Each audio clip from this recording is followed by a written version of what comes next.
Hey, everybody, it's Heather Vickery. Hey, listen, I need your help with something. As you all know, we release a brand new episode of the Brave Files each and every Thursday.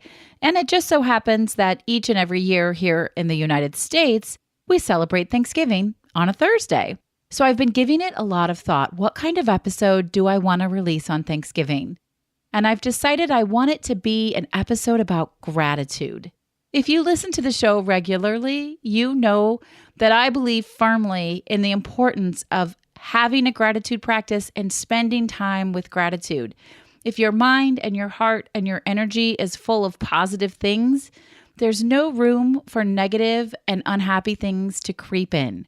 So this is where you come in. I want to feature you along with everyone on the Brave Files podcast team and some of our past guests in this special Thanksgiving gratitude episode. So here's what you need to do. It's going to be super easy, simple, and fun. Make a recording of yourself sharing what you are most grateful for from the past year. Be sure to include your name, first names only, and your location. You don't have to be in the United States to participate. You can be anywhere in the world. And we have listeners in over 26 different countries. I would love, love, love to hear from some of you in faraway places. Then simply email the audio clip to me at heather@vickeryandco.com. That's it. Simple, right? You can begin sending in your gratitude right now, and we will accept them through November 1st. If you're not sure how to record yourself, drop me an email and I'm happy to guide you through it. Again, send your audio clips to heather@vickeryandco.com.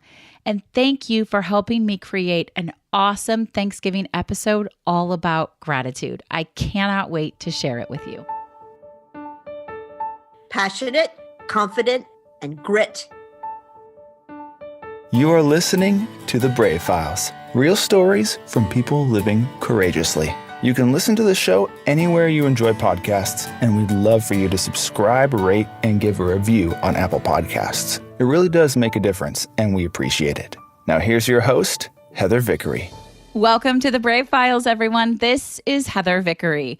Today's guest, Linda Smith, has a company called the Meanest Woman in the World, which I have to be honest, I love. And I think we're going to find out Linda isn't mean. She's just a badass. She's one of the few women to reach the summit of the legal profession, including trying cases at the Supreme Court. And recently, Linda has taken on a broader mission to empower ambitious women to reach their pinnacles of success. I have been looking forward to this interview for weeks. Linda, welcome to the show. Thank you. Thank you for having me. Yeah, I'm excited to have you. So there's so much that I want to talk about, and you have some really interesting stories I can't wait to share. But the first question I have is, what made you decide to get into law in the first place? All right, that actually is my brave story, if you will, and it starts before I went to law school. I grew up in a household as one of three girls. And this is not a, nobody has to get out their violins, but I Wait, where are you in the birth order? Okay, I'm oldest, of course. Oldest. I'm the boss. Of course you are. Yeah, yes. What I say is, as a child, I ran my neighborhood with an iron hand. I'll bet. Okay. All right. So I came from a lower middle class family in Vermont, an upbringing that did not include any built-in privileges. My dad was a traveling salesman. My mom was an elementary school teacher. And with three girls to feed, money was tight. So back to school shopping meant a trip to the thrift store. Mm-hmm. Fine dining and birthday celebrations happened at the local McDonald's. Okay. All right. No one handed me anything. I'm not one of these people who was born with anything like a silver spoon. In fact, maybe it was a plastic spoon, or maybe it wasn't a spoon at all. But, and this is a big but, as a mother with four daughters, my parents always told my sister and I unequivocally that we could do whatever we wanted to do. There was never any sense that being girls meant we couldn't do something the boys could do. Yes. In fact, they never said, though you're a girl, you can still manage to reach your goal. Yeah. Our gender wasn't part of the equation at all. I love that. Now, I understood I wasn't going to end up as a basketball player since I stand about 4'10". probably not an NFL quarterback, or given my lack of musical skills, I wasn't going to be the first violinist in the orchestra. But I had a sense that unlimited possibility. I could use my intellect and talent and personality to go for it. Yeah. There was no reason not to. I never thought that women weren't equal to men.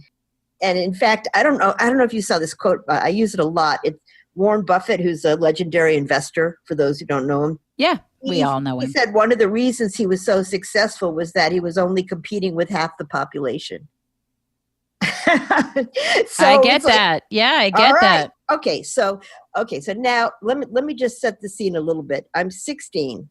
This is back in the day, okay, and I am dating myself completely, but I'm very immature. I just want to tell you, so age is a state of mind, isn't it? It is, and mine is young. But okay, so there was no internet. Ooh, there was no. I had no internet or cell phone when I was growing up. Okay, either. All right, and you're way younger than I am. So thank you. It wasn't a time when you could communicate easily. Okay, and I was chosen to be a foreign exchange student through this organization called the American Field Service.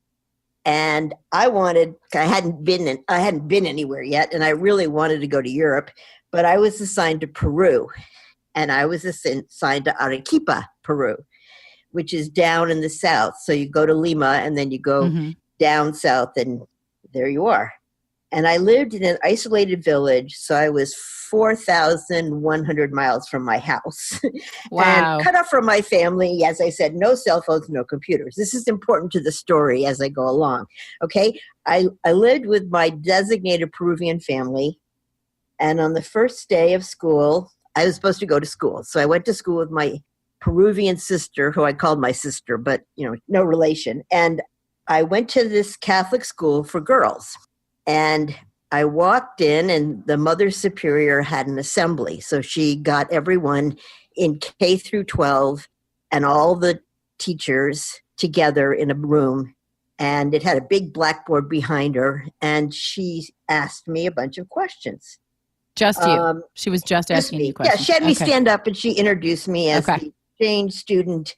And that was the purpose of it. And so the room was packed. And I had to stand up and face the school. And then she began asking me questions in Spanish.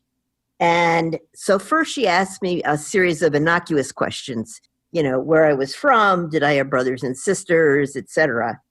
And then she asked me, what was my religion? And I said, soy una judía, which means I am a Jew. Okay, so she smiled at me. And I'll never forget that smile. What it reminds me of is in the first Indiana Jones, when the Nazi guy was smile. It reminds me of that kind of smile. It's just a very sinister smile. Oh, gives me the creeps. She picked up a piece of chalk, turned around to the blackboard, and drew an enormous swastika on the blackboard. And then she turned back to me and said, I think Hitler was the greatest man who ever lived. Wow. And what year was this? Just to be... let's see. Now you're going to make me date myself. I know. 1968. Okay. Wow. Okay. Holy shit. And she said, she was smiling, and she said, do you agree with me? So I'm frantically translating this over and over in my head to make sure I've understood speaking in correctly. Spanish. Right, of course. Yeah. And she also, she was actually, even though she was in Peru, she was from Spain. So she had that Castilian accent with the th. Yeah. Okay. And so I had to make desperately sure I understood her, because I could not believe what was coming out of her mouth. And I said, so she said, do you agree with me? And I said, no. And she said, why? And I said, because he killed 6 million Jews. And if I had had more presence of mind, I would have said, and 2 million Catholics. Yeah. Yeah. But anyway, that was enough. I said, he killed 6 million Jews.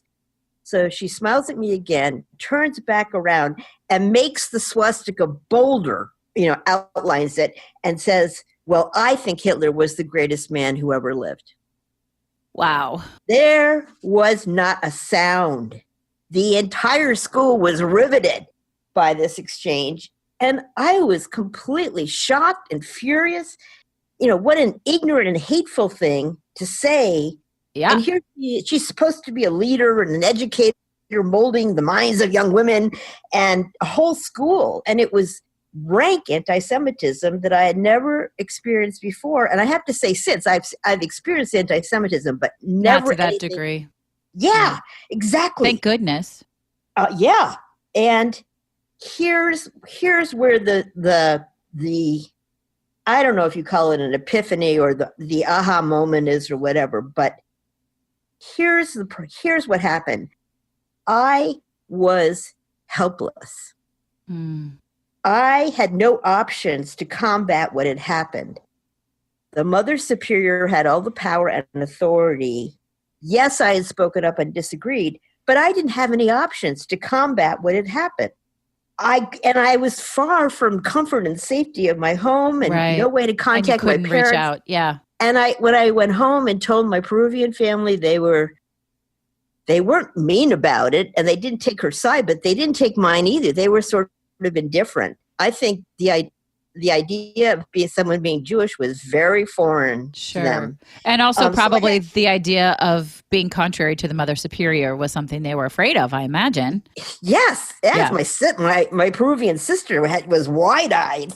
And so I attended that school for the entire year after this woman had shamed me, but I wasn't ashamed. I mean, after this woman had made me feel powerless. She tried to shame you, but it didn't work. Yes, she did. Yeah. Okay, so here's the deal. So I summoned up my strength and my inner survivor and went to school every day with my head held high and behaved in a respectful manner. And what I learned by this is that it is demoralizing and degrading to be powerless. I did not ever want to be in that position again. Yes. So what I did is I dug deep, but I learned that is how I developed the ability to fight back in ways that I developed an arsenal of weapons, I call it, just so that I would never be treated so badly again. And that I would have resources to summon up to help me. And of course, in that situation, even if we had replayed it again, I really can't imagine how it would have come out very different. Yeah. But it just showed me that you need to have inner strength and you need to have grit. And I wasn't really familiar with the word grit, and it's actually not a word that I'm very used to. There's a woman named Angela Duckworth, and she did a whole thing on grit. And basically, it's about, persist. She said that there's been a whole bunch of studies on this, but she said that the thing that distinguishes great leaders, because all people aspiring to be great leaders, men and women, the thing that distinguishes them is that they're all smart, right? Presumably, yeah. Yes, not always. I agree, but they're smart and they're ambitious and all of that kind of stuff. But what is it? Going gets tough, the tough gets going, or whatever that phrase is. Mm-hmm. They've done a ton of studies, and it turns out it's something that she labels grit, and grit is a combination of mental toughness, courage, hard work, and sometimes sheer stubbornness to keep going until you reach a goal. And it's one of those things where you have to approach what you're trying to do, whatever you're trying to achieve, as a marathon and not a sprint. Yeah, slow and steady. Yeah, that you just have to summon up, your strengths and persevere. And that's why some of your women have said persistent or... yeah, we hear that word a lot, persistent. Yeah, and I think that's another word that goes to grit, but somehow grit to me, embodies that idea that you just have to...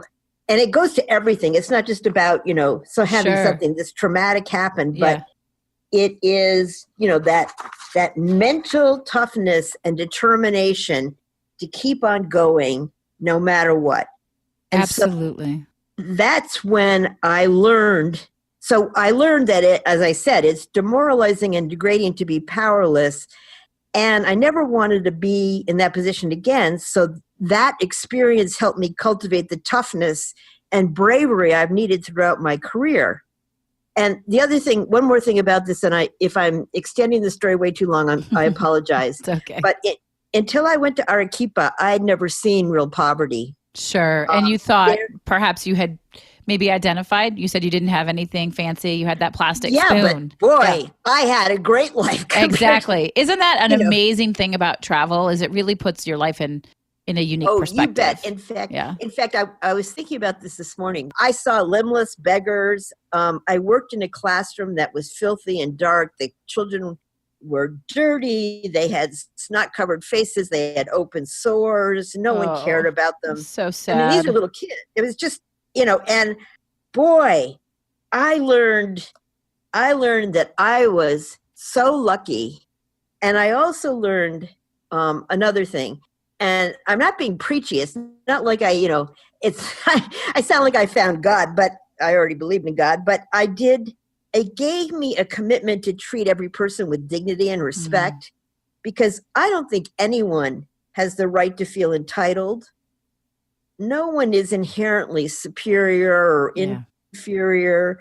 It's a function of so many things that are out of your control, like where you're born and what resources your family has and your access to education. I mean, that whole experience taught me about respect and dignity for other people and about digging deep in myself and going on with grit and going on with courage and becoming strong. Yeah. So I wasn't helpless in the face of this. And that's a whole big story, but it's an amazing story.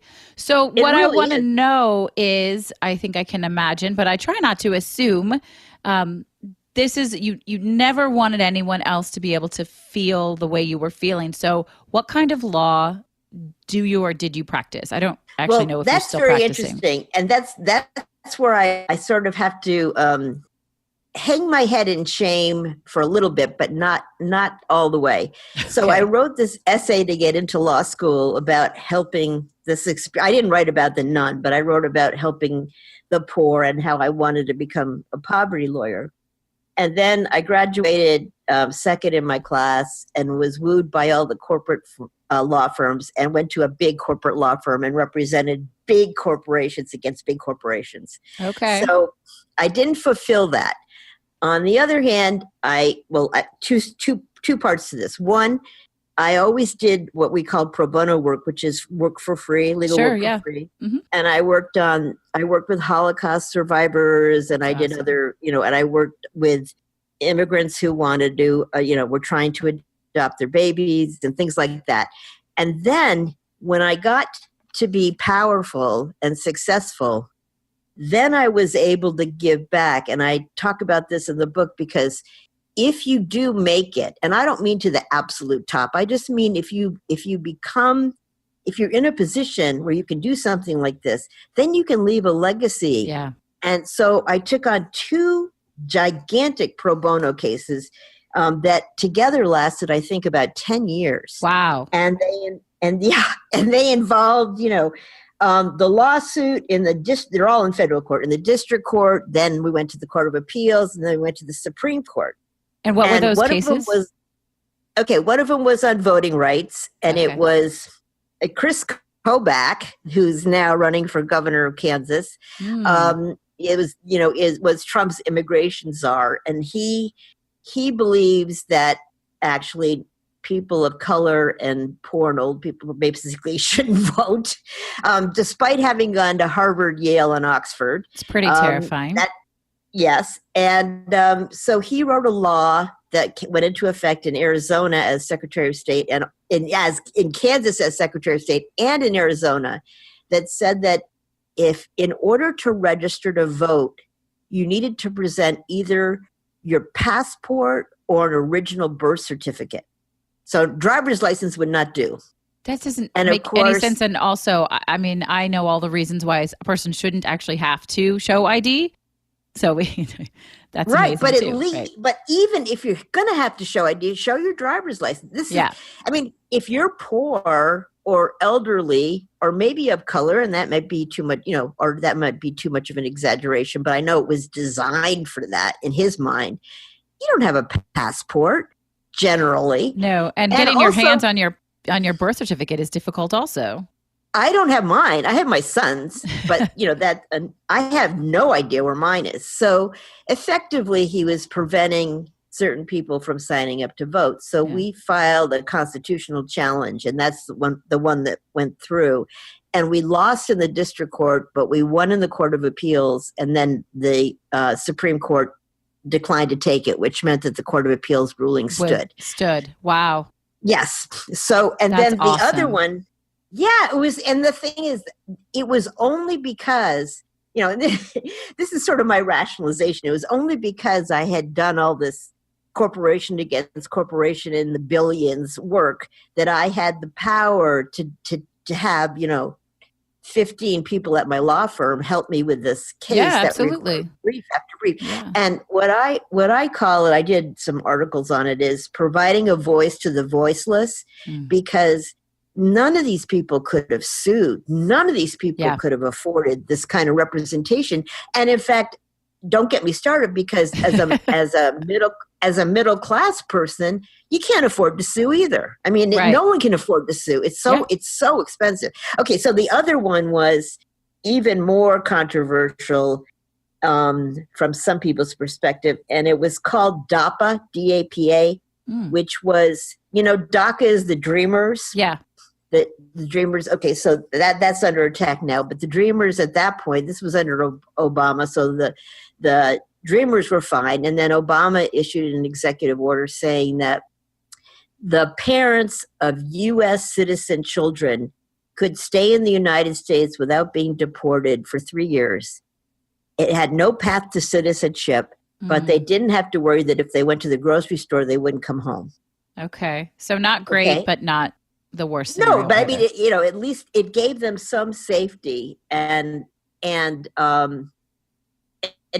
don't get me started, because one thing about litigators is you ask them something and they'll talk about their case forever. But let me just say in a sentence, there's 11.5 million illegal immigrants in this country. The most that can be deported in any given year is 500,000.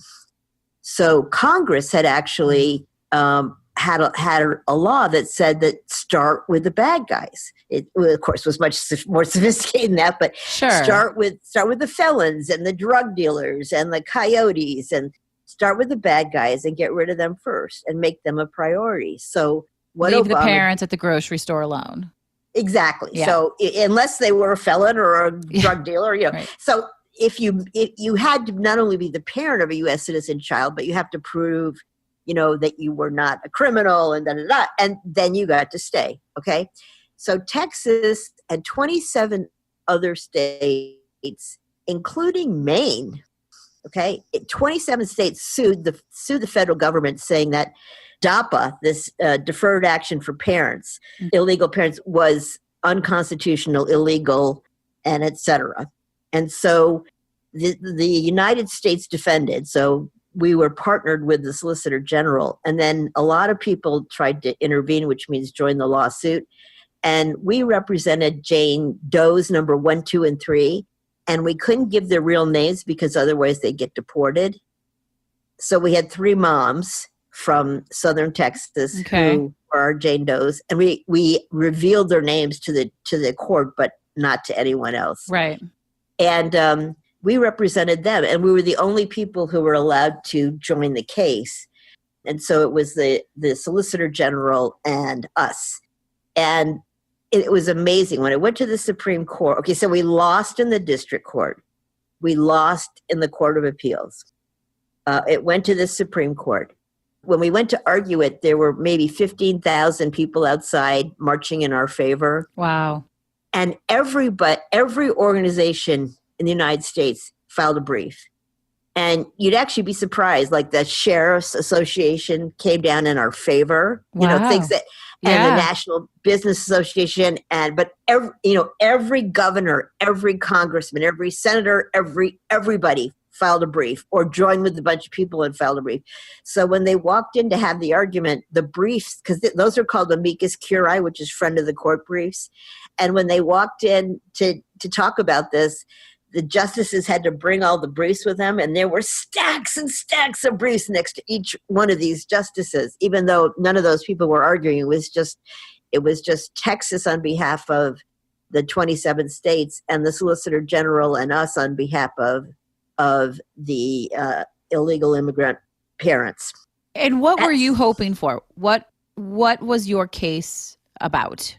Okay, the case, if the Texas and all the other states said that what we were doing was unconstitutional and also exacted a burden on the states to only deport the criminals. No. In other words, what we wanted was to leave the parents and only deport the criminals. What they wanted to do is deport everyone.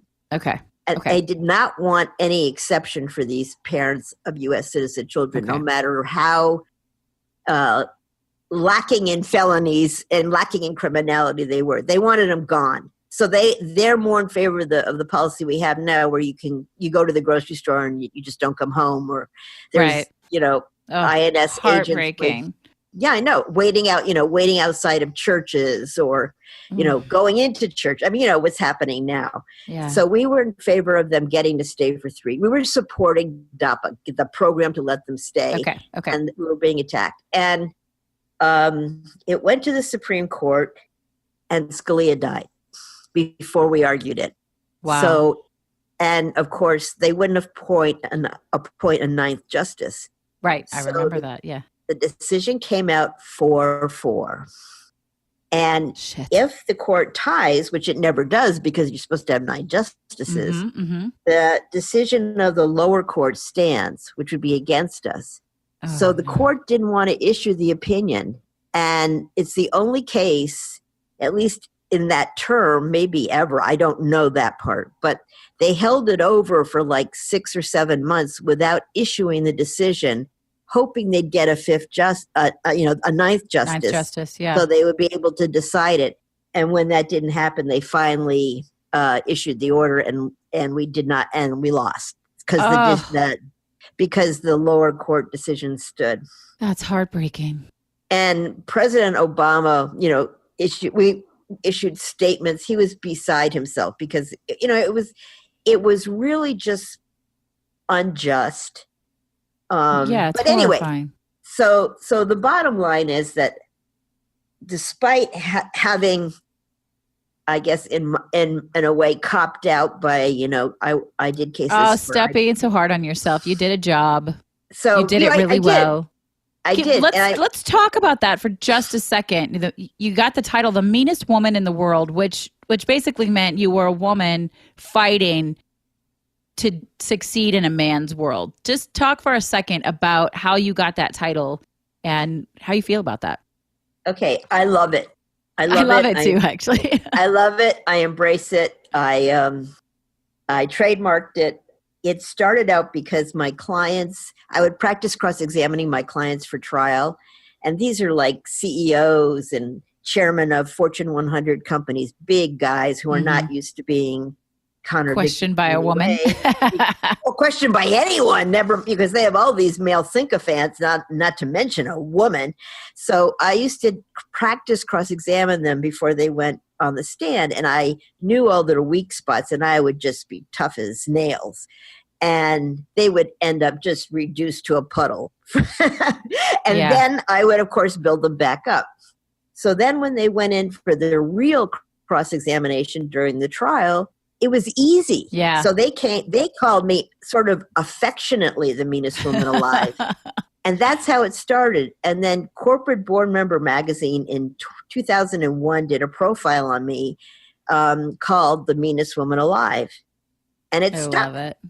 Yeah. I love it. And so just to pick up on what you're saying, like people say to me, you're not mean. You don't seem mean.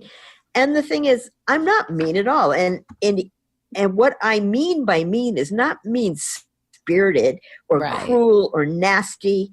What I mean in court is that I'm a gladiator for my clients. Yeah. Which is your job. I think I'm a real life Olivia Pope. That's and badass. I protect and defend my clients, and I'm professional. I'm fun to deal with as long as you don't attack my clients, and then I become mean and I go after you hammer and tong. What I mean by mean is not letting anyone control me or disrespect me. Yeah. You and know, that doesn't make you mean, but isn't that so interesting? I started to say funny, but it's not funny, haha. It's funny, interesting that a strong-willed woman that can do that is even jokingly going to be referred to as mean. I mean, I see it all the time. Or we're nagging. It's the Hillary effect, right? We're nagging, Right. we're bitchy. Whereas when men do it, they're just powerful. They're just in control.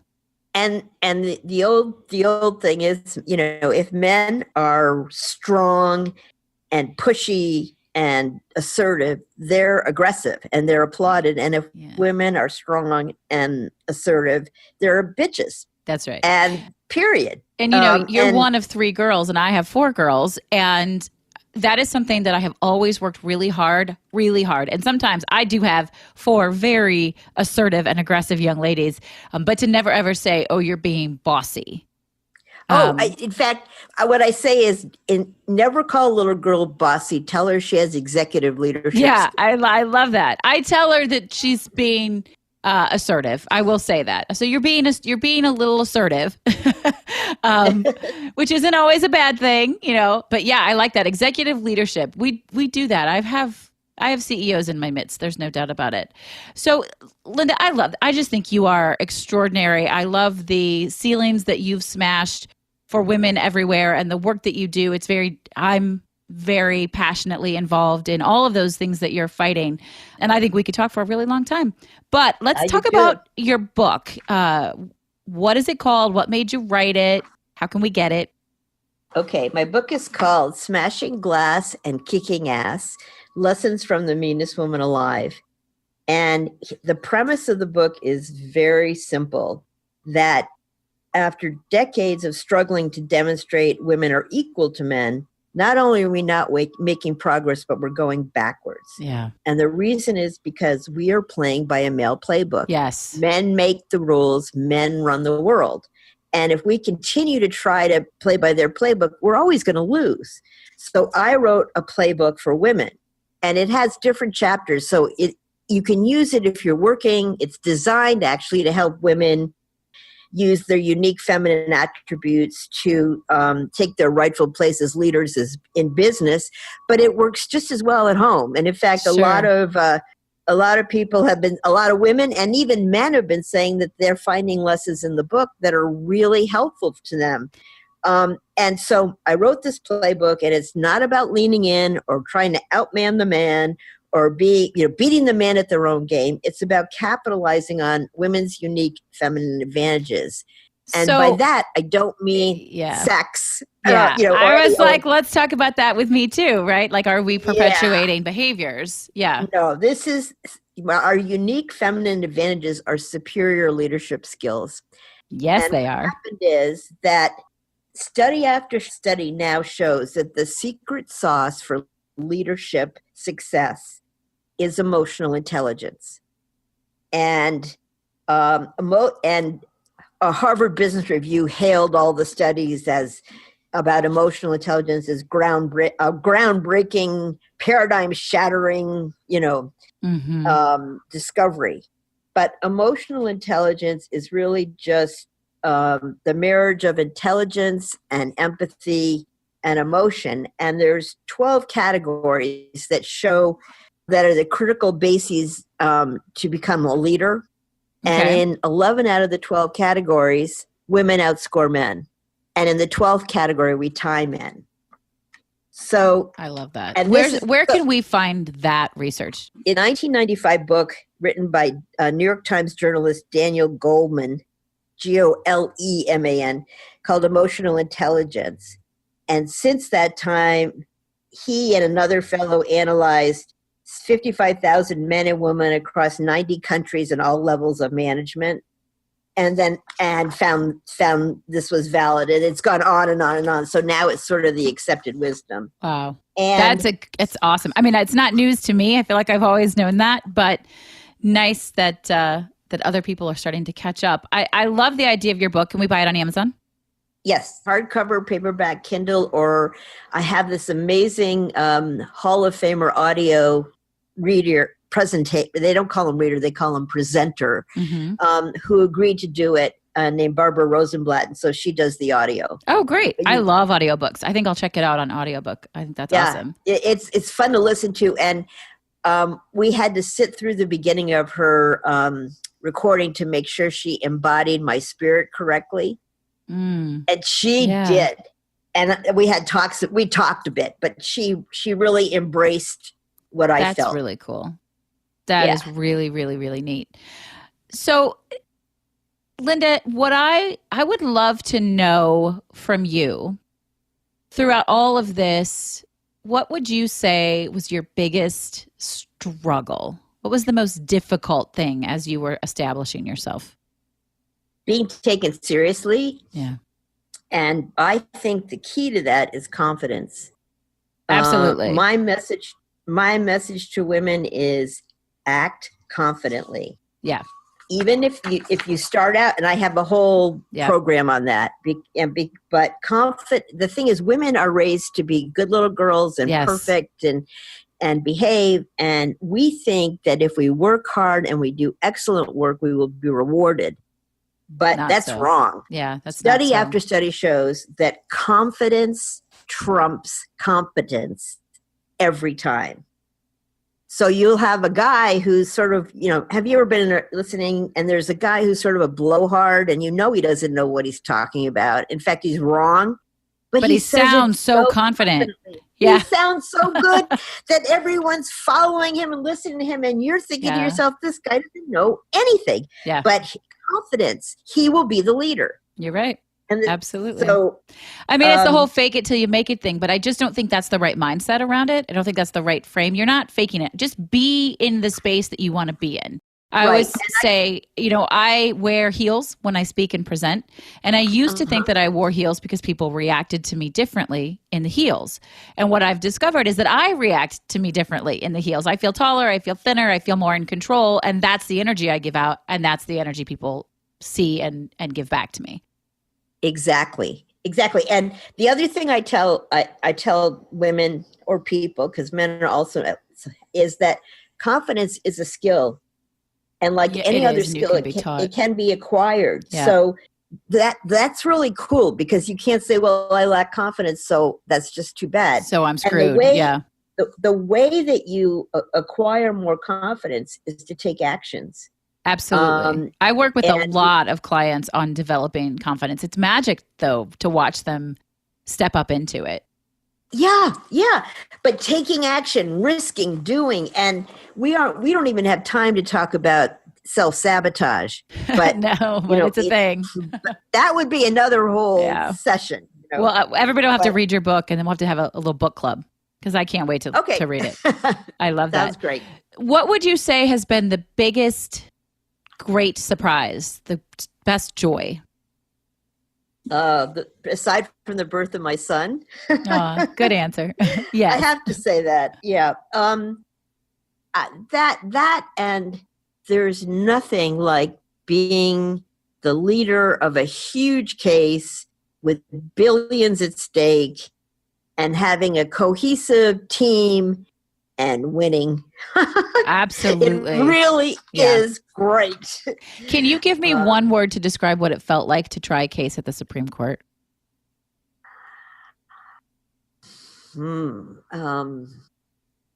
Life-defining, amazing. Either of those would be okay. I'll give you one hyphenated word and one extra word. I love it. I just watched... I watched for the second time RBG last night. Oh, God, it was so good. Yes, extraordinary. What an amazing woman. She is my hero. Yep. And Absolutely. she does of course, she is who she is. Like the fitness and just her mental game, man, I got a lot of catching up to do.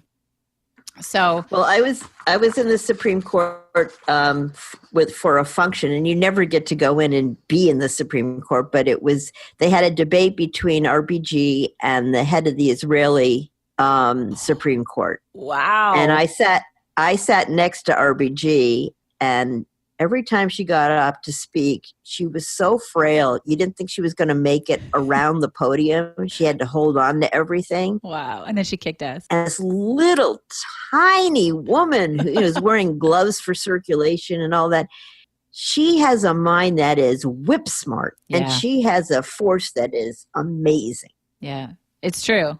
She is spectacular.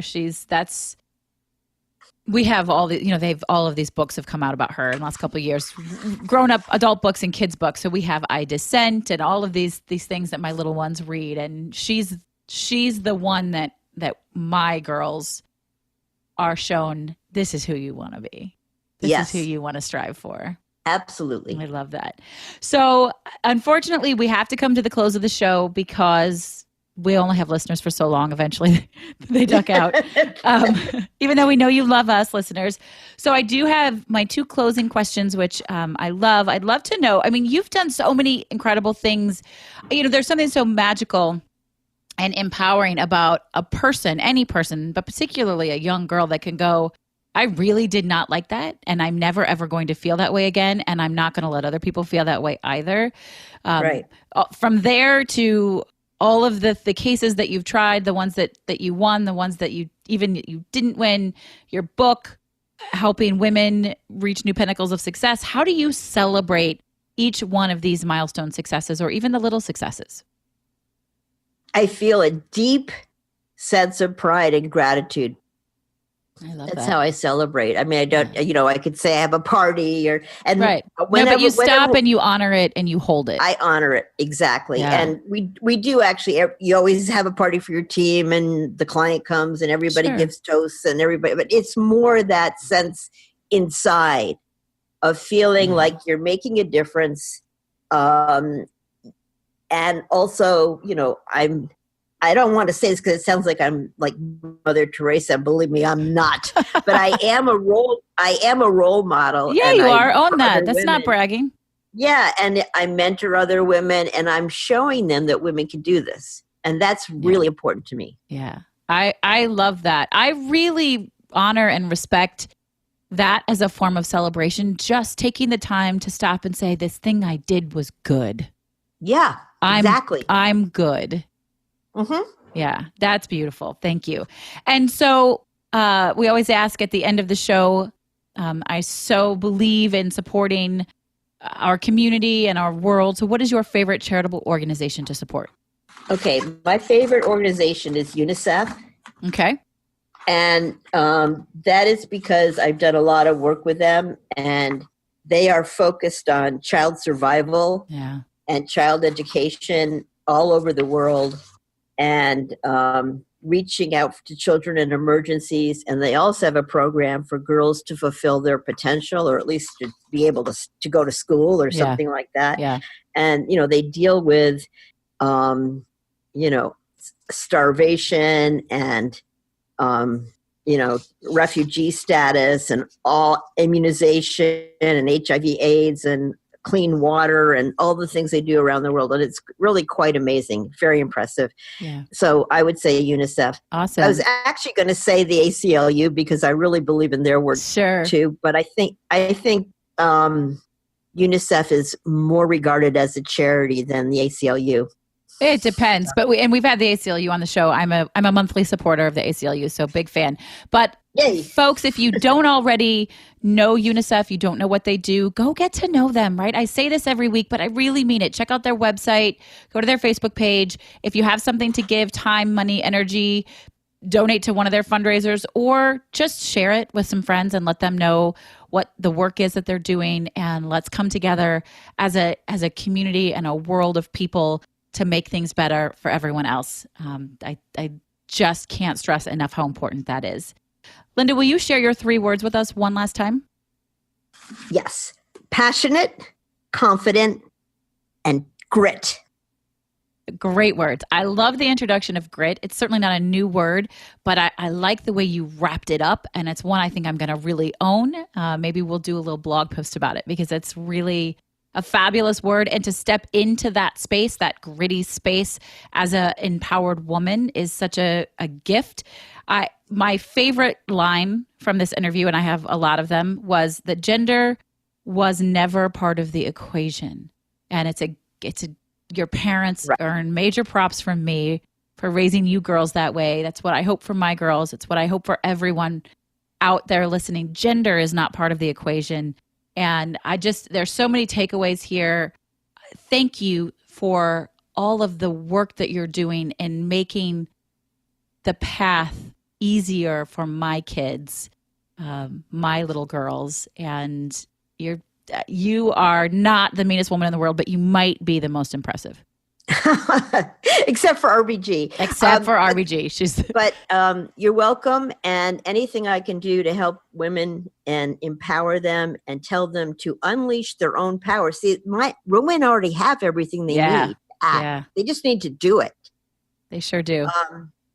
And thank you for having me. And I love that you do the charity at the end. I think that's terrific. Thank you so much. I appreciate it. I'm glad to have you on as a guest. I know you're a listener as well, so thank you for that. And, maybe there'll be an opportunity for us to collaborate because I sure would love to collaborate with you sometime. That'd be great. It'd be awesome. Thank you so much for being here. You guys, thanks for listening. We'll be back next Thursday. Please remember to subscribe, rate, and review the show wherever it is you listen. It really, truly does make a difference, and I appreciate the support. So that's all we've got for now. As always, this is Heather Vickery reminding you to choose bravely. The Brave Files is proudly supported by Lost Format Apparel, a socially conscious clothing company. You already know that homelessness is a huge problem. Over 500,000 Americans are living without shelter and millions more without consistent access to everyday basics. My friends at Lost Format know that solving homelessness is a much larger problem than any one company or person can solve on their own. It requires teamwork, sacrifice, strength, and building communities through personal and professional relationships. And isn't that exactly what the Brave Files podcast is all about? That's why I'm proud to say that the Brave Files has partnered with Lost Format, and together we're working to change the face of consumerism in addressing homelessness.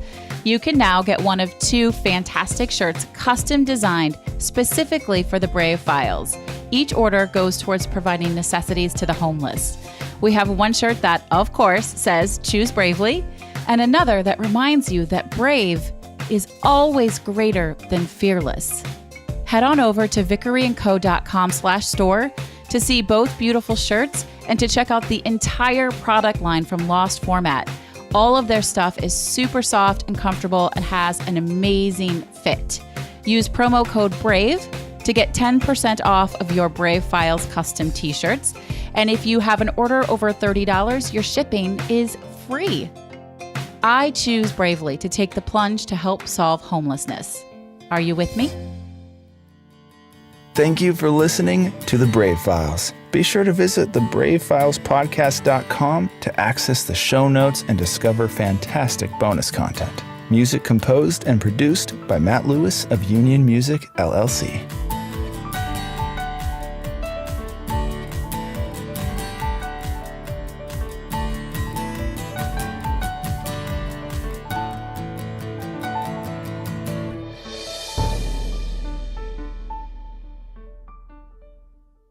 Special thanks to our editor and audio mix expert, Andrew Olson. I am eternally grateful for all that he does to make each week sound so fantastic. You can hear more of Andrew's work at findandrewolson.com.